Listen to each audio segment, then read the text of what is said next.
Bonjour et bienvenue chez Dad Goes Kitesurfing, la chaîne qui partage la vraie vie d'un kitesurfer. Et dans la vraie vie, on achète des nouveaux kites et je me propose de découvrir avec vous aujourd'hui la nouvelle Neige Pivot, le modèle 2022 que j'ai en 6 mètres carrés et en 9 mètres carrés. La 6 mètres carrés, je l'ai déjà utilisée, vous avez pu le voir sur certaines vidéos de foil. Et la 9 mètres carrés, elle est toute neuve, donc on va l'ouvrir ensemble. J'avais aussi une Pivot 2020, donc on va pouvoir faire le comparatif en 6 mètres carrés. Et on démarre tout de suite avec la 9 mètres carrés.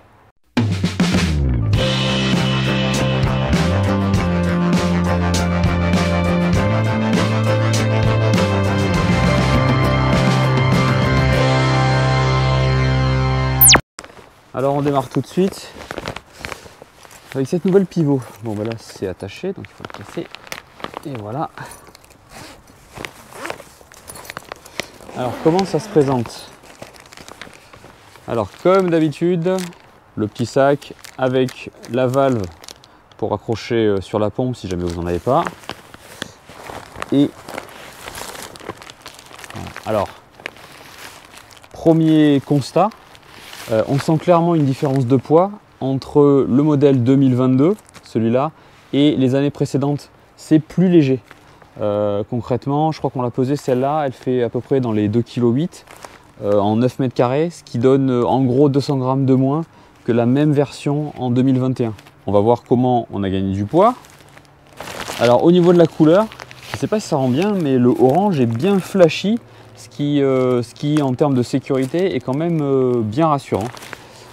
Voilà. Sinon le sac, ah oui, très important. Le sac a changé aussi cette année. Et je trouve ça plutôt bien, avec notamment un compartiment ici pour mettre sa barre. Il est bien large, on rentre la barre facilement, ça c'est pas mal. Ils ont aussi changé le système pour fixer la pompe, voilà ici, et surtout le sac est bien plus grand que l'aile, donc éventuellement vous pouvez caser d'autres accessoires dedans, donc ça c'est bien. Bon après ça reste un sac, le fait qu'il soit clair peut-être que ce sera salissant, on va voir à l'utilisation. Alors au niveau du gonflage,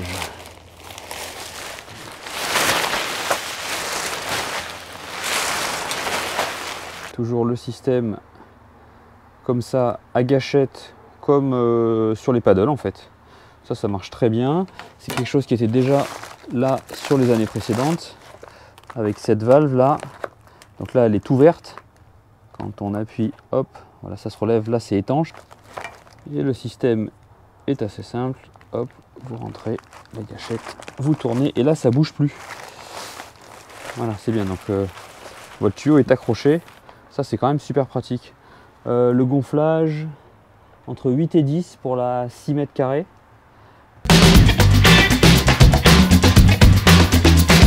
Hop, allez. Alors voilà la bête. Donc là je l'ai gonflé en 6 mètres carrés. Bien sûr on a gardé les renforts en aramide de partout là sur le bord d'attaque. A priori ça devrait être bien costaud comme les années précédentes.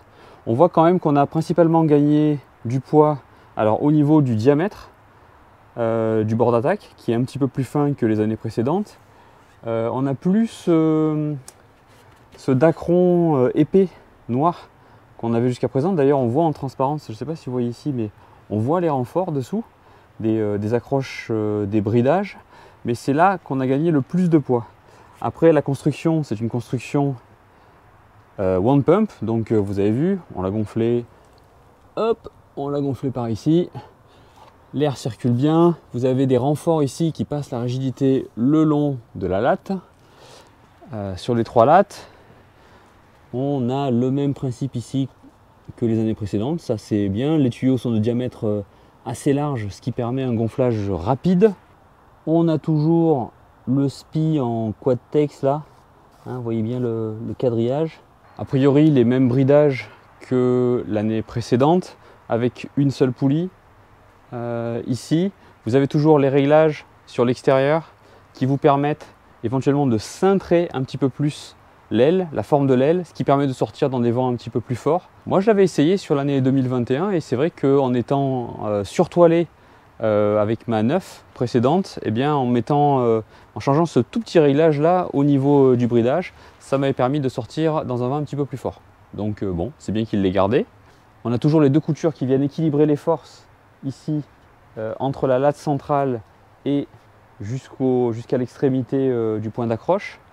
On a gardé les renforts ici sur la latte centrale. Ça c'est bien parce que c'est souvent là que ça frotte, notamment quand on la gonfle. Cette fois, on n'a plus que deux réglages. Voilà. En fonction de la sensation en barre qu'on veut avoir.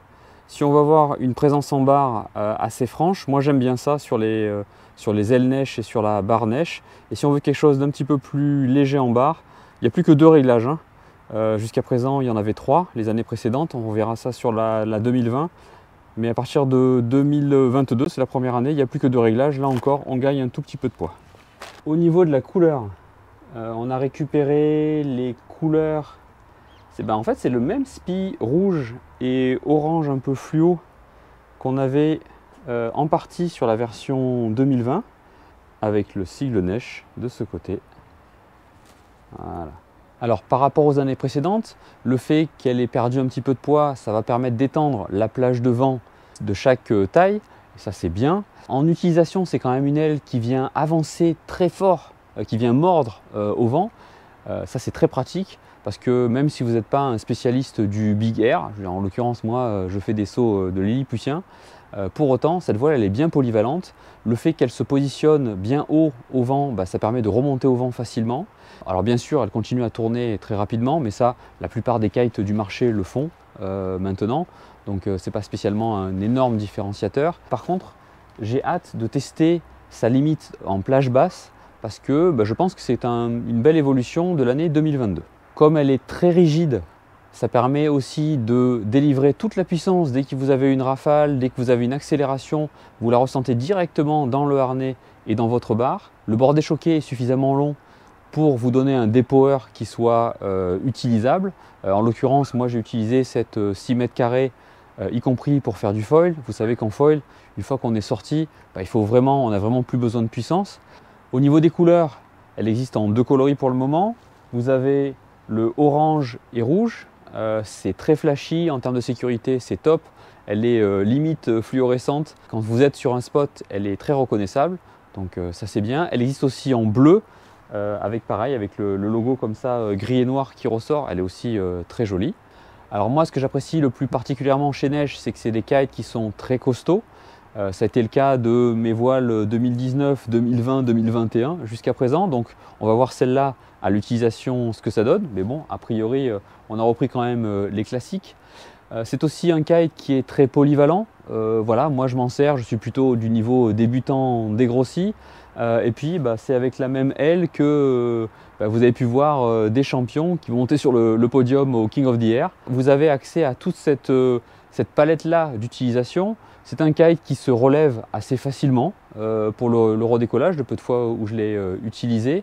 Voilà, c'est tout pour aujourd'hui. Merci d'avoir suivi cette vidéo de découverte du nouveau kite Neige Pivot S26 2022. Je pourrai partager avec vous mon ressenti une fois que j'aurai fait suffisamment de sessions avec mes nouveaux kites. En attendant, ridez safe et surtout soyez sages. Ah, j'oubliais, j'achète mes kites et en fait tout mon matos chez Gliss Pro Shop. C'est des copains, je leur fais un petit peu de pub, ils sont vachement sympas. Allez-y, vous serez super bien renseignés. Oh, je vais me faire une réduc moi, un truc de folie.